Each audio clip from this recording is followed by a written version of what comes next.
All right, guys, welcome back to another interview. I've got Shaden with Lanez Custom Steel out of Wisconsin with me today. And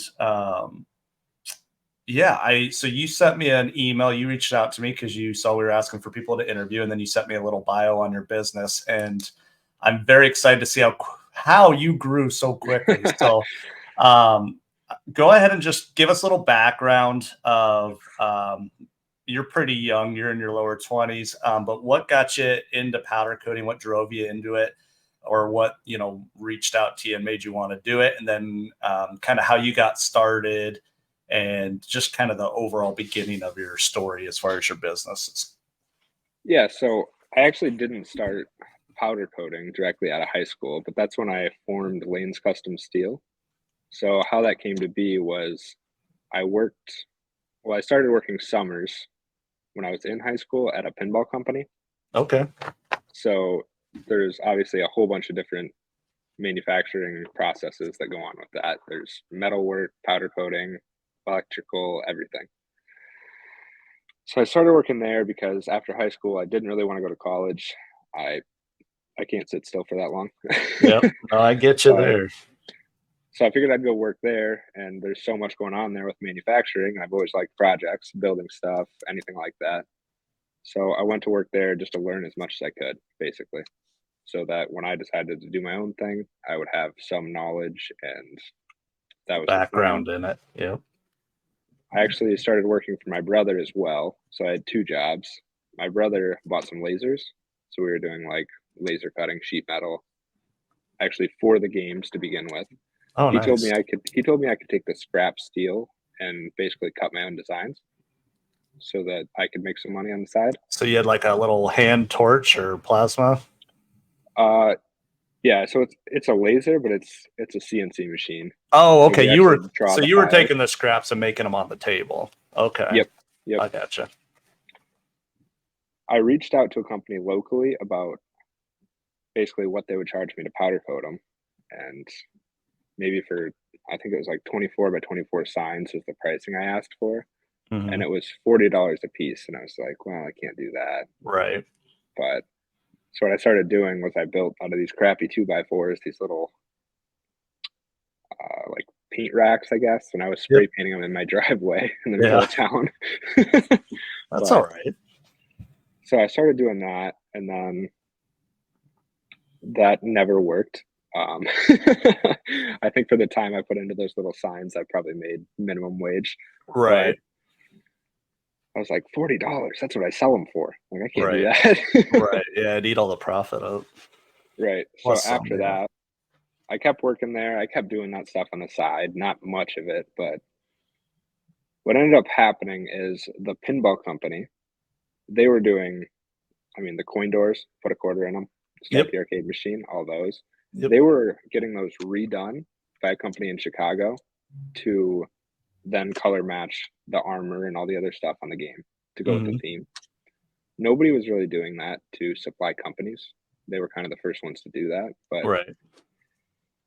they're a bigger company and turnaround time was painfully slow. Yep.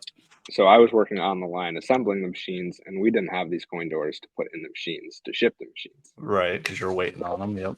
Yeah, and they'd have to go to Chicago to pick them up, and Hmm. it was a big problem at that time. Right. So the owner kind of talked to me, and he's like, "Do you think you could do this?" And it's like, I don't know anything about powder coating, Right. but but I knew. I mean, they told me what price they were paying that guy, and I was like, "Well, that's. I mean, I think that's the best opportunity I'm going to get." Right. Yeah. It's nice if something falls in your lap, like you can start a business already having the customer already there. Right, and that was the biggest thing is I was like, "Okay, well, I'm doing this. I'm failing to market and sell these little signs, at least at scale. And even Right. if I could market and sell them, I couldn't make enough Right. to supply it." And that was when Redline Steel was getting big. I don't know if you're familiar with that company. I, I don't, I know a red line equipment, but I don't think I know a red line steel. No, completely different. Yeah. Redline Steel was the pretty much the biggest name they were, and laser cutting and signs, wall decor, stuff like that. Oh, So I was okay. basically doing the same thing because Right. that was what that probably started when I was in high school in 2016, 2017, when lasers were actually, the technology was advancing, more and more Hmm. people were getting them. Yep. So it was just so competitive on Etsy and stuff with prices being so low that unless you can do a high volume, the money's not really there. Right. So when the powder coating thing came up, I I always knew I wanted to start my own business, so I was just saving as much money as I possibly could because Hmm. the more you have saved, the more stuff you can kind of try your Afford. hand Yep. at. Yep. So that came along and he made me a deal that he had a good relationship with the guy in Chicago and he didn't want to ruin that. He didn't want to just like give it away, give it all to Yeah. me. Yep. Dump But him. he told me he would give me enough to pay for my equipment and then Like up after that, front. not up front, Oh, no. okay. I mean, they might have, but Right. I didn't ask for that. But he Right. told me he would let me complete enough of them basically to pay for my equipment. And then I was like, well, now I can powder coat my signs myself. Whatever you want. Yeah. Which, of course, after I got into it, I realized why it was $40 a piece. But Yeah. Yeah. We used to do stuff like that for $20 a piece, but as you know, when you start growing and getting employees, like your overhead just soars and yeah, you can't afford to do it anymore unless they bring you like 100 of them. right, And they're all the same color. right. Yeah, it So has to be you, large batches for that stuff. yep. So you got to deal with your employer. You're going to start powder coating signs. Yep. And now we're going to get into the equipment, I assume, of what you invested in. Right. Well, I started with the coin doors, which was a very difficult thing to start with because they come from the factory already assembled and coated. Hmm. Like there wasn't an option to get them raw at the time, Right. raw So you metal. had to start off by stripping or blasting. Right, which I think was an advantage because the bigger company in Chicago, I think that's what slowed them up is Hmm. whatever coating that is. I'm assuming it's done overseas, but it's extremely tough to blast. Like Yep. you can't just blast that off. Yep. So I don't think a lot of bigger companies that do fresh material and even Hmm. manufacture stuff, they don't really acid strip or mess with any of that. Yeah. They don't even have the capabilities, right? So watching your guys like your videos and a couple other channels on YouTube is how I figured out to use the acid, which is the Yep. only way I was able to do it at all. Right. But But yeah, for equipment to start, it was a Davenport oven, which Hmm. I don't recommend at all. I've But got no comment. I don't know them personally, and I've never used one. yeah, it's my experience wasn't good. I'll say that. Yeah. But then I didn't really have a spray booth. I mean, I was doing it in a garage that was maybe like 10-foot wide, 11-foot wide, maybe Hmm. 14 feet deep at most. Like Yeah. it Just was a spraying small in the space. open. Yeah. Yeah. So me and my brother built this 2x4 kind of frame in the garage, and it was just like a plastic sheeted room, Yep. basically, to kind of contain the powder. Yep. And then you had to walk outside the door, walk down, and then open the door of the oven and either set it in the oven or I had a rack with casters, but you had to Yep. like We'll roll it set the around. set the 4 sets over here because otherwise you couldn't open the door, and then you had to bring it this way and then get it in the oven. Right. it was it was really something. So what was your first gun? My first gun technically was I don't even know what they call it. It's like the PCS 1000 or whatever from From Eastwood. Eastwood. So you did buy that gun? I did, and I sent it back like right away. Okay. I tried to get So them to send me one to demo, and they wouldn't do it. yeah, I demoed it. Well, I think they've seen my channel, so they were like, "Nope, this guy's going to tell the truth, and we don't want the truth." Yeah, And they sent a bunch of their new guns out to different powder coaters, but they never reached out to me either. So okay. Yeah, I I haven't don't tried know if that it's one. because I rep Electron, or if they just don't want my opinion. Right.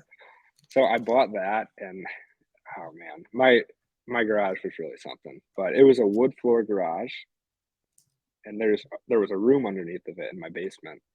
Uh-oh. So I drilled a hole through the wood floor in the base or in the garage floor so I could take a grounding wire down.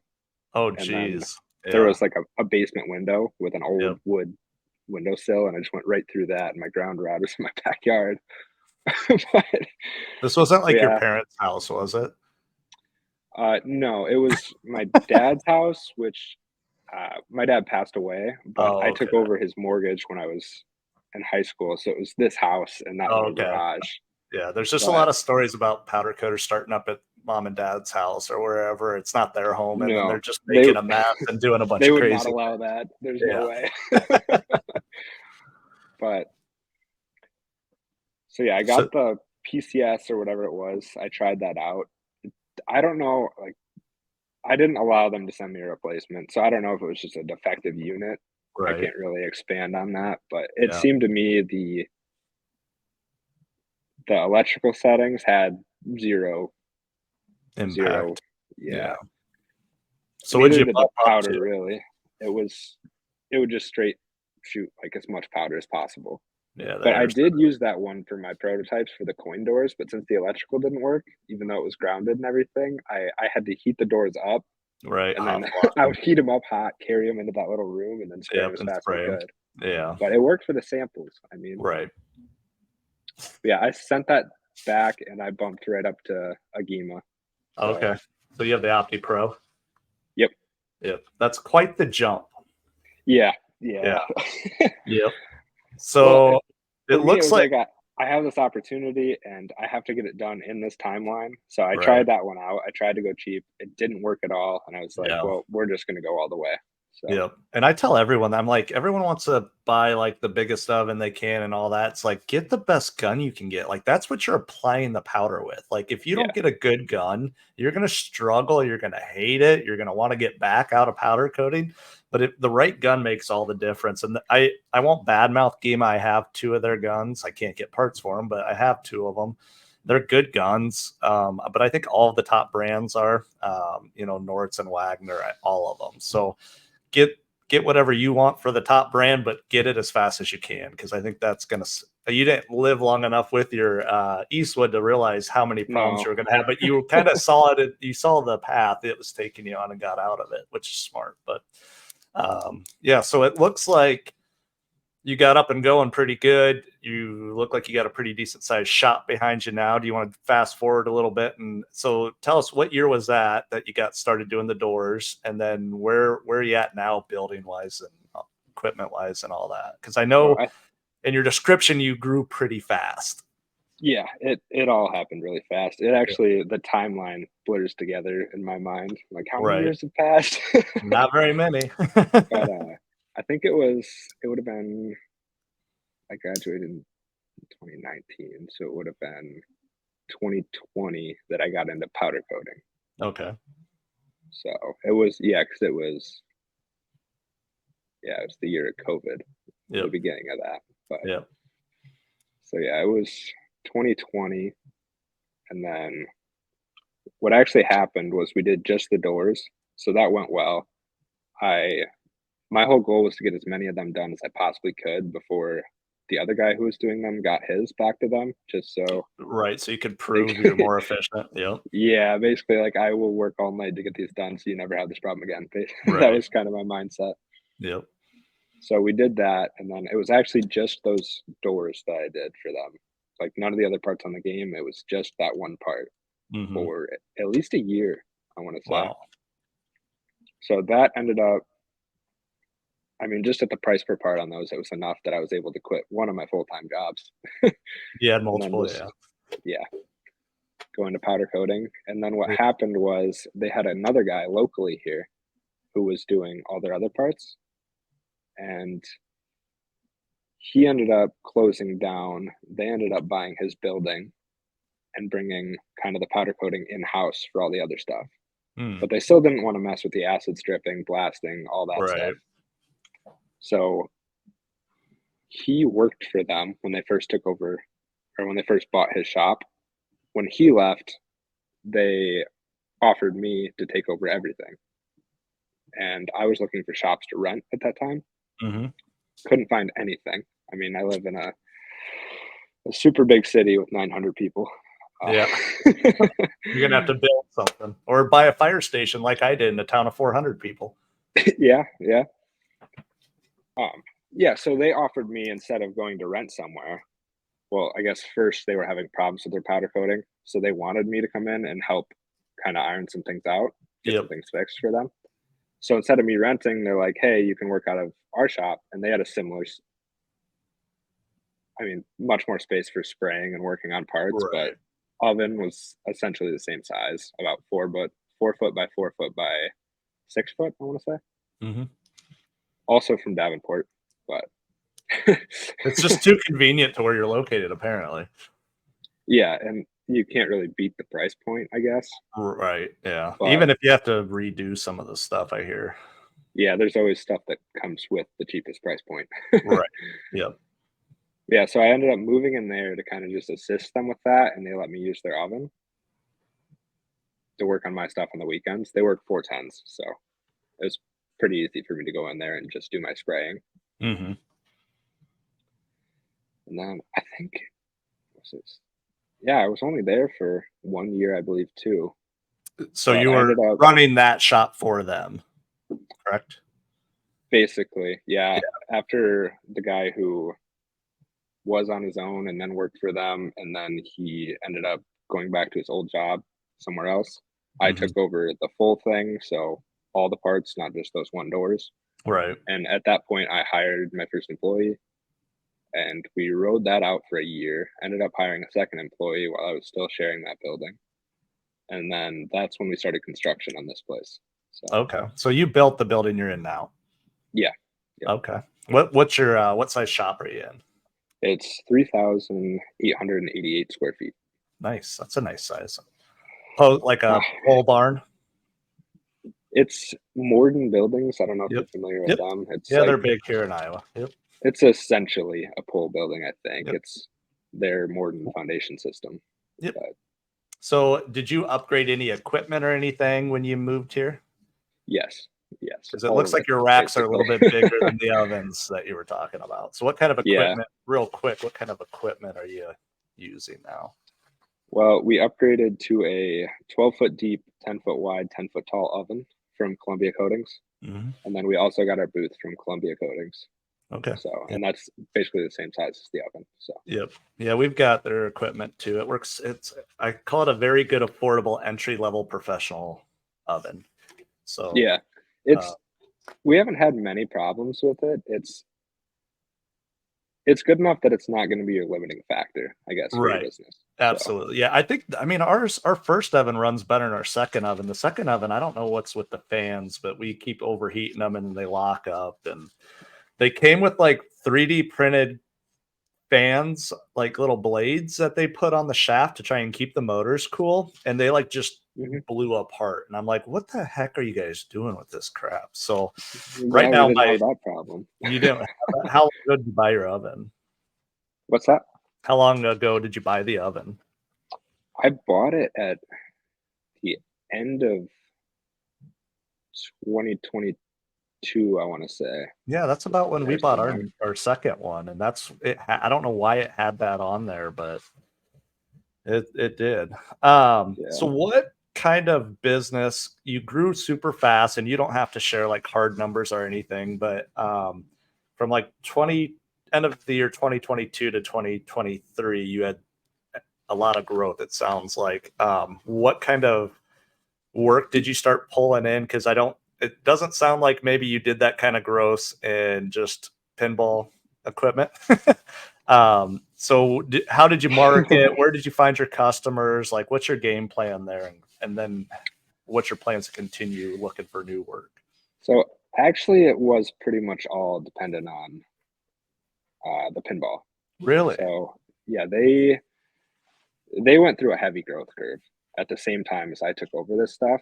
Hmm. So my biggest challenge really for a few years was just keeping up with Hmm. them. That's good. And they'd always done textured single coat processes until I took it all over. And then let's see, last year was the first time that we've done illusion colors for a Okay. game. So I think I did about 25 to 30,000 parts in illusion colors last year. Wow. Is that all Yeah. from Prismatic? Yeah. Yeah. So are you buying bulk illusion then? Yeah. Like Which the 20, 30, pricing, 40 pounds? yeah, we buy full boxes for everything. So it's 50 Wow. to 100 pounds at a time. Yeah, that's not cheap. No, no. I mean, I think they were up to $27 a pound. Whoa. Even at And 50-pound boxes? You get like $1 off or something. It's not much. Wow, that's crazy. I think that's the one thing a lot of smaller coaters don't understand, because I just saw it on one of the powder coating groups on Facebook, and they were talking about their blacks and how they love like Columbia Coatings black. And I'm like, it's a repacked black. Just figure out who Yeah. makes it and buy 50 pounds from that person. You'll save $6 a pound. I mean, we're under $4 a pound for our blacks because we buy so much of it. And I get a lot of comments about how big our cloud is. They're like, you're wasting so much powder. I'm like, yeah, but I'm not spending 12, $15 a pound on this stuff. Like it's Right. not going to hurt me. I'm going to get my parts painted quicker and get more stuff out the door. So there's give and take on all that. But yeah, I can't even imagine having to do illusions in bulk. It's ridiculous. Yeah. They probably look cool though. I mean, I would be marketing the great. heck out of those pinballs when you're done with them. Yeah, they look great, but it's definitely a lot of work. So what's your like process? So you get them stripped. Are you pre-treating it all, or are you just blasting and then going straight to coating? For the doors, we have to disassemble them, and those are kind of the biggest ticket item because they're Mhm. so much work. But we have to completely disassemble them, take the mechanisms off and everything. Then we acid strip them, we blast them. Hardest part about those things, or I guess most time consuming and tedious, is the hinges. The Yeah. hinges are like spot welded on, Hmm. so you can't take them off, and they're just little Right. hinges. So after we blast them, we have to go through with a razor blade and Get all the pick sand the out. old paint out. Well, I Oh, the mean, paint. paint, Yeah. yeah, it doesn't just shoot out of there with the blaster. Right. So we have to go through and actually like drag that all out because otherwise, when Oh, we heat them up, it'll expand and they'll like wriggle out. yep. We can't have that. So How does that work when you're doing, because illusions obviously you're clear coating them.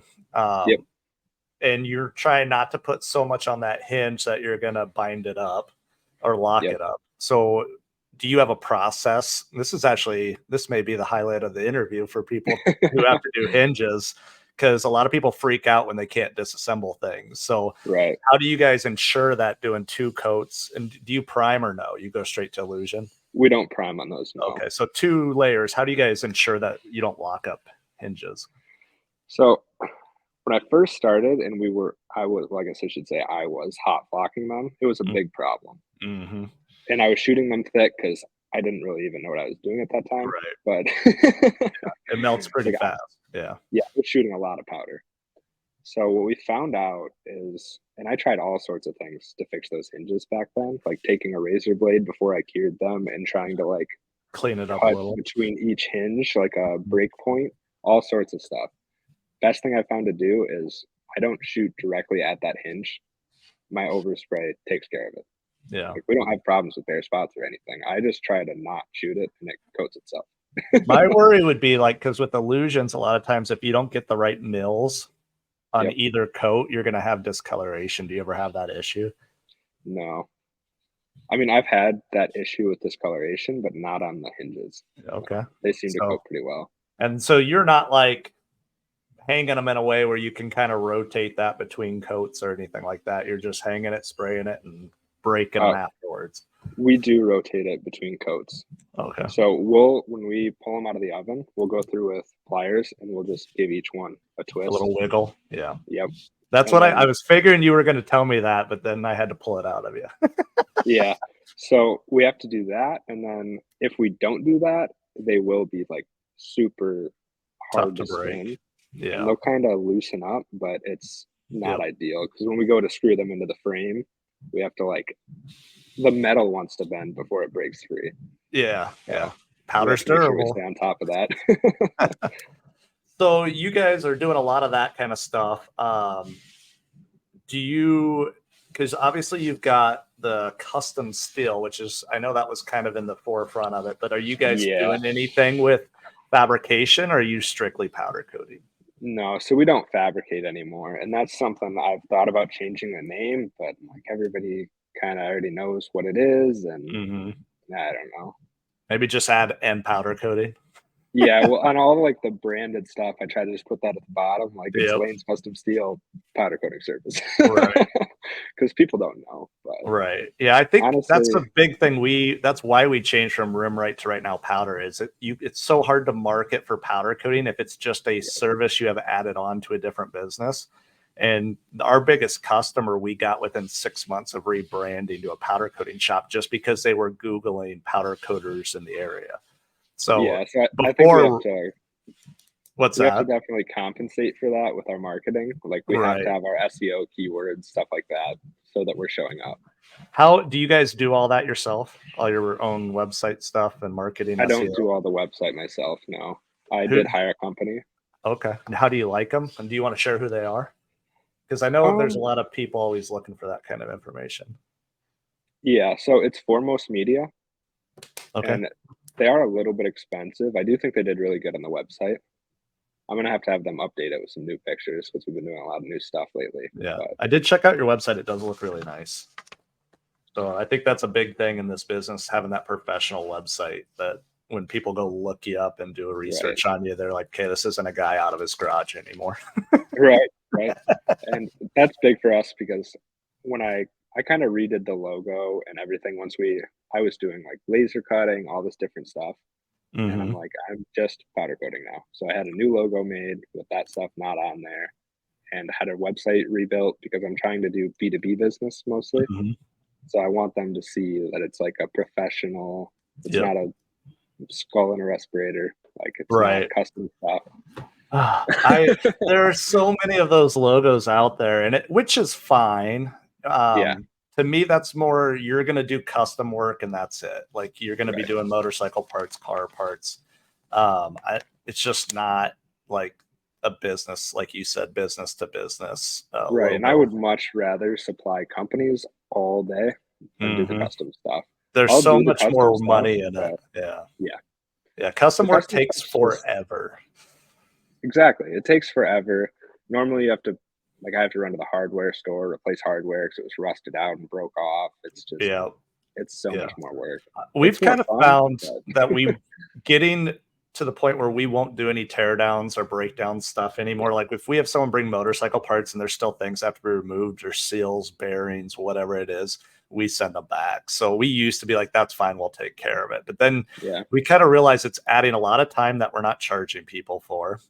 It's also putting us in liability if something breaks. So now we were having to replace a part if we rip a bearing or something, a seal. yeah, And it's like, why would we be doing this? We're a powder coating company. So I joke because we get quotes or we give out quotes to do calipers all the time.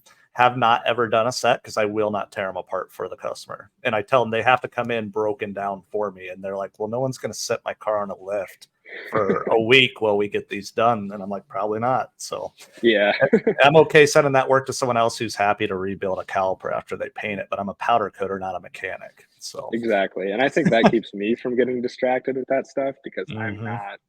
I don't know anything about that. So I'm like, I can't do it, even if I I wanted to. could, I just refuse to. Like, I'll do my own stuff, but I don't want, you know, as a company grows, you're hiring employee. How many employees are you guys up to? We were at one point at kind of the height of our busyness, I should say. And this is something we can probably expand on quite a bit from a business side of things. Is I had 3 full-time employees Mhm. here. We're down to just one again, so it's me and Okay. him. Just a So little slow. Yeah. So the thing I was going to go into, which I'm sure you can talk about a lot is when you start hiring employees, you can't oversee everything. So maybe the quality is yeah, going to suffer. And if someone puts a seal in wrong and a brake blows out and the guy crashes his car because I powder coated his calipers, I don't want that liability. And if you're right, honest with your insurance company, they're going to jack your rates because you're doing mechanical work now too. So I think a lot of it, powder coaters don't share that information with their insurance right. companies. But yeah, so let's jump into that a little bit because I don't talk to a lot of powder coaters that get up to that employee level. Um, what was your experience with that many employees? How did you kind of keep people all on the same page as what was important, what to do? Um, I know we're starting to get into like standard operating procedures. I have four employees now, and it's hard to keep everyone on the same page. So my new manager is actually starting to work through processes for all of our equipment and how to do certain parts and that sort of thing. So, what's your Right. experience in hiring, training, and all that kind of stuff? Um, well, my experience is pretty good. I don't have any real complaints about anybody I've hired so far, which not a lot of people can say. Yeah. But They all did really good. The hardest part is kind of getting people to understand the rhythm of a powder coating shop, Mm-hmm. where it's like you've got parts you need prepped. So it's like, okay, if my spray guy's clear coating these parts, we have 2 racks here. Like your first priority is getting the done parts off the racks and packaged. That's your first priority. Second priority is prepping the parts that are about to go on the racks. They need to be prepped and ready to go so that it can Mm-hmm. flow kind of smoothly, just Yep. rotate all day. So that's the hardest Absolutely. thing Yeah, is it's so hard for them to new people that come in there to see 4 steps down the right. road. And I do that on my whiteboard with all new employees. I write down like the prep, the blast, wash, dry, coat, cure. And I'm like, Yeah, things need to constantly be moving to that next spot. Like if your painter's just standing around doing nothing, you messed up. So exactly. And that's yeah. what I told him. I'm like, our main spray guy, I'm like, he should always have something to spray. Hmm. I'm like, he should always have something to spray. By the time those racks come out done, we should have those unloaded, boxed up. And I mean, we have, especially for our batch parts, like we know how everything gets boxed every single time. It's the same every time. So it's like Hmm. you grab that size box, you stack them like this. You write down on the whiteboard how many of them were in that batch that are now completed. If there's any bad Hmm. ones, you set them aside. But yeah, really training people to get kind of that perfect rhythm, like all working in sync. That's really Yep. tough. Yeah.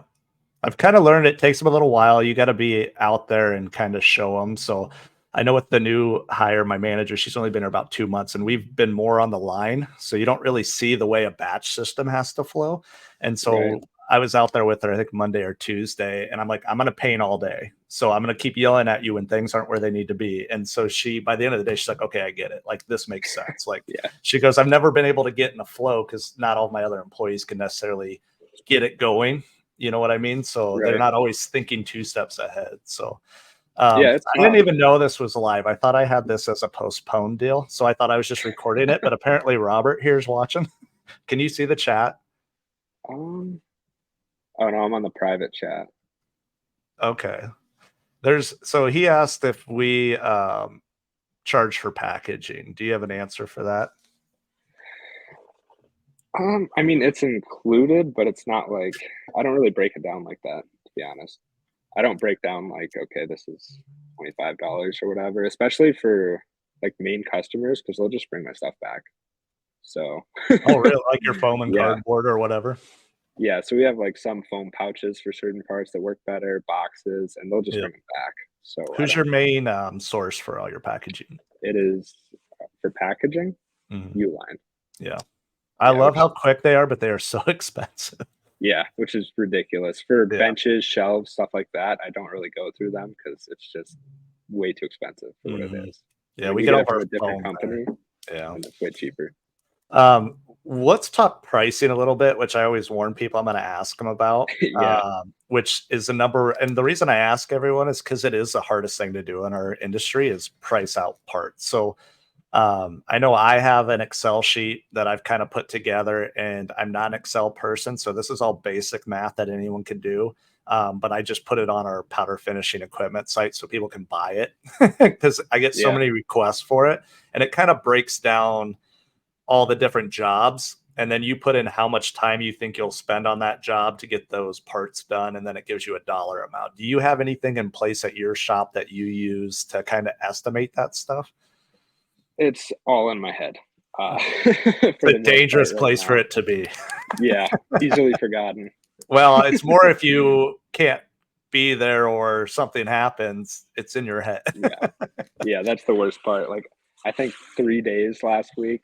Um, my employee, he called me. I had just went to lunch. I always run Yeah. home, let my dog out. He Yeah. called me. He's like, "Hey, someone's here. Like, they're asking me for a price," and I'm like, "I'll be there in a second." I'm He's coming like, back. I have no idea. I don't want to tell him the wrong thing." All So right. Do you guys have like shop minimums? Like if someone we were talking about yeah. signs earlier, if someone brings you a 10 by 10, 10-inch by 10-inch piece in, what's your minimum? So shop minimum, if I'm firing up the oven or running a batch for just one product, I'm not doing anything for less than $150. Yeah. That's like I don't go below that. I Yeah. do tell people if they want semi-gloss black or something basic like that. If you can just wait until I have a batch going, I can Mm-hmm. give you a better price if I can Yep. batch it in with that work. But other than that, I mean, you could spend an 80-hour work week doing 40, $20 jobs and not make any Right. money. So Right. Which when you first start, you have to. yeah, yeah, Typically, we don't all have work before we have the company, but there's perfect places for that. That is like the work that you should be sending to a new powder coater because they can yes. do it for cheaper and it gives them a lot of learning experience and stuff like that. So, um, what are your plans moving forward this year? I know in the email you sent me, you had talked about wanting to continue your rapid growth. Are you guys looking at bringing in more industry work, or elaborate on Yeah. that a little bit? We have been talking to basically every fabricator and manufacturer I can find in the area that will talk to me. Basically, all businesses. We've got quite a few fabricators that are bringing us stuff now. So, I mean, we had kind of a business slowed down for a while, pretty Hmm. bad. Yeah, But we were seeing the same thing. I pretty much I went on Google, found all the local companies. I wrote out everybody's contact info, what they do, just a whole notebook page, and Hmm. called everybody, emailed whoever had contact us forms on websites. I just emailed them. Yep. But we got, I mean, like 3 companies that took down my information and said whenever they have a project coming up, they'll reach out. We had 1 company so far that actually did send us work. It's on the shelf. And that was just from an email, which I was really Yep. surprised by because I mean, they look to be a pretty sizable company. Yeah. We've done some pretty big projects in our area, and I just sent an email like, "Hey, we're here." Pretty much just Right. letting them know we're an option in the They, area. yeah, a lot of people don't know who's available because they've used the same guy forever. And even if I get a lot of my paint vendors who come through Mhm. here, they'll share some stuff once in a while that maybe they should or shouldn't. I don't know.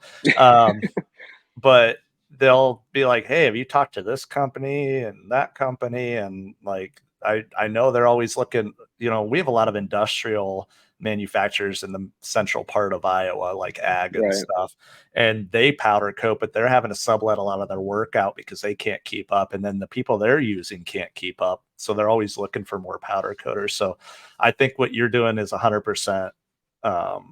Right. I mean, you cold calls have always worked. You're going to hear a lot Yeah. of no's, but at least they know you're there now. And the next time they need someone, they might think of you again and reach out. So, Right. Well, once things start going down, I mean, when revenue starts going down, I should say, there's not really anything to lose. Like, right. Yeah. I you mean, got you to do do everything something. you can to keep that stuff coming in.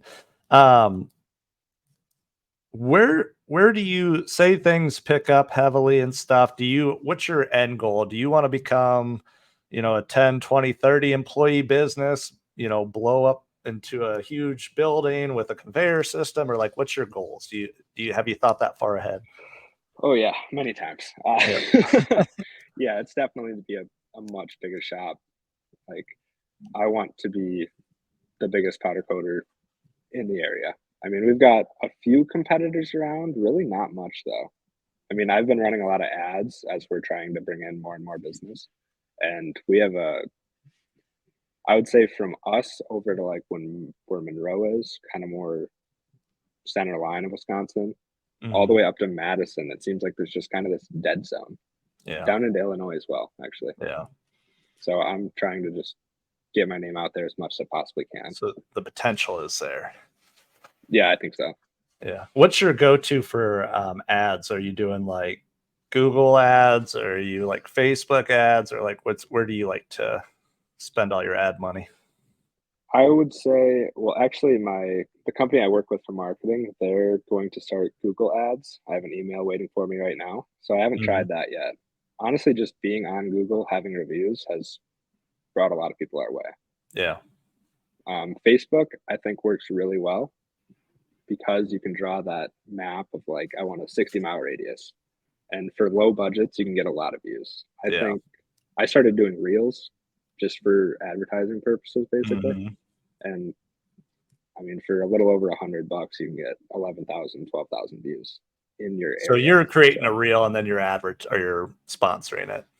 Yeah, so I just use the boost post button, but Yep. I created an audience, so it's mainly going to like males 25 to 60 or whatever who Right. have interest in welding, stuff like that. Right.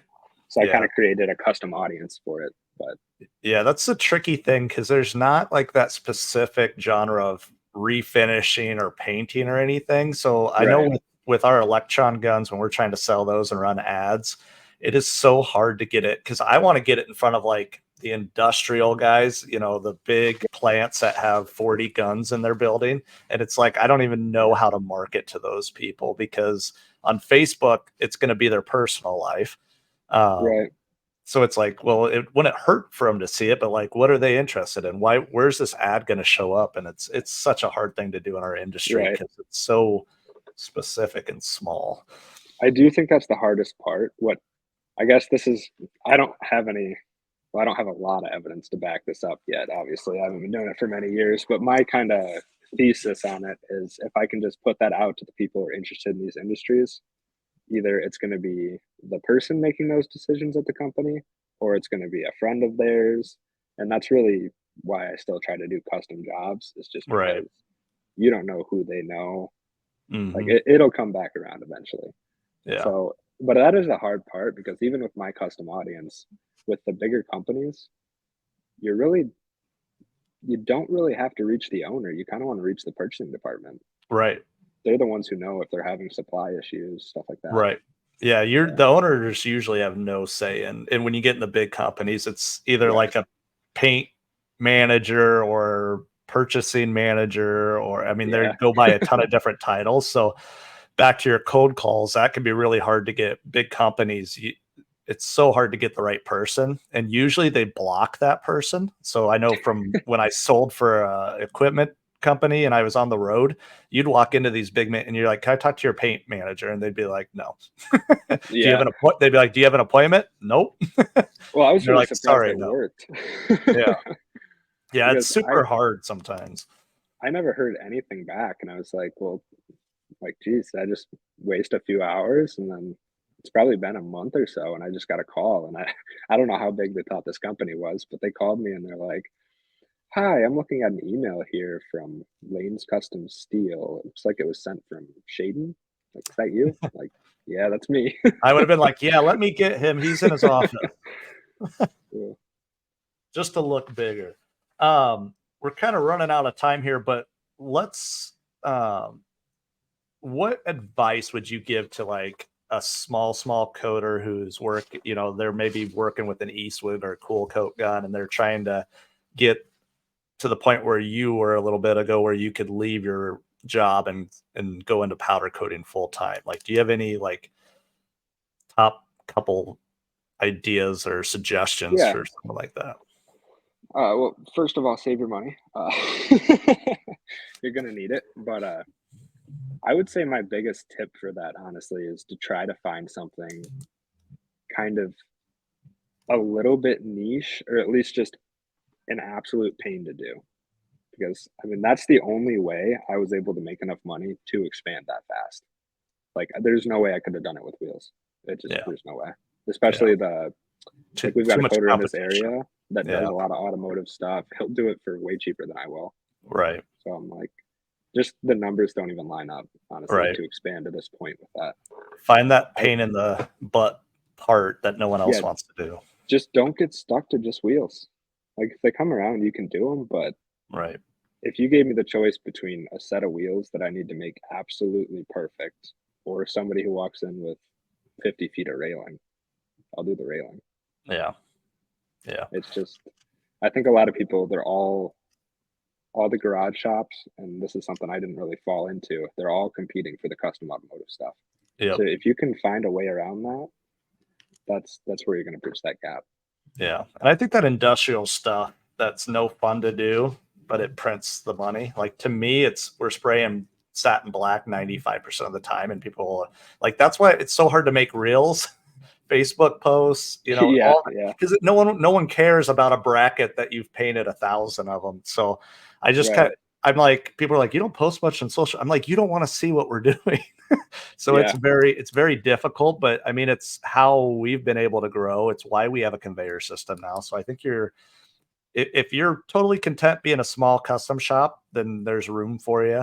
But that's not the way to become a big custom coder, I guess is what No, we're called. But I definitely think, I mean, it's the lowest barrier to entry with the small oven, the smaller guns, all that stuff. It's the lowest Mhm. barrier to entry, and it's honestly some of the smallest margins Yeah. in the highest competition. Yep. No, I think you It's nailed it. Yeah. I think that's pretty solid advice. It's just a lot of people don't want to hear that per se. yeah, and if you want to just do that stuff, there's nothing wrong with that. Right. Like, It may just take you a little do bit that, longer to but upgrade and move up in the business, but yeah, I think it just makes it. It's definitely going to be a slower climb to building a building and getting your bigger compressor and all that stuff. yep. It's expensive. Yep. So I think that was a perfect suggestion because I think a lot of people just want to do that custom work that looks cool and it makes your Instagram blow up and all that kind Yeah. of stuff. But I also don't think people realize that having 10,000 followers on Instagram does not bring you any business per se. So, No, I mean, like I there's have. maybe 3, 4 guys on Instagram that get parts shipped to them because of their social media. Yeah, I don't even go on Instagram because of that. It's just Yeah. if I was doing custom stuff, then I think there'd be Yeah. more of a market for it. But Yeah. I don't know. Like I have, like you just said, I have even on Facebook, and we're getting close to 900 followers, Hmm. but like 4 of them are actually customers. The Yeah. rest of the people just kind of spread it They're around. like your friends and family and friends of friends. And Yeah, like like I've got, go ahead. I have people that come in and they're like, "Oh yeah, I seen your Facebook advertisement," and I'm like, "There's nobody named Bob that liked my thing." Like Right. engagement's just low, but Yeah. Yeah. people But get they used to see seeing it. it. They just don't like it or interact with it. Yeah. Right, which is totally fine. It's Which still a actually tool I'd for growth. prefer if they came in the door versus hitting the thumbs Yeah. up button. So, cool, man. Well, I appreciate you coming on the channel. I'm excited to see what you do this year. In what it's like 3.5 years, you've gone from not being a powder coater to building your own shop and pushing some big numbers out the door. So I'm impressed, and you're a pretty young guy. So I wish I had 20 more years back. I'm pushing 40 already. So you're leaps and bounds ahead of where I was at your age. So, All right. Well, thanks for so having yeah, me on. yeah, you bet. We appreciate it. And this is apparently live on Facebook already. So if you haven't yet, give us a Yeah. thumbs up. Make sure to subscribe. And if you're a powder coater, hit me up in the DMs or email me at Dan at Right Now Powder Coating if you want to be on the channel. So, all right, Shaden, thank you again. All right. Thank you. Yep.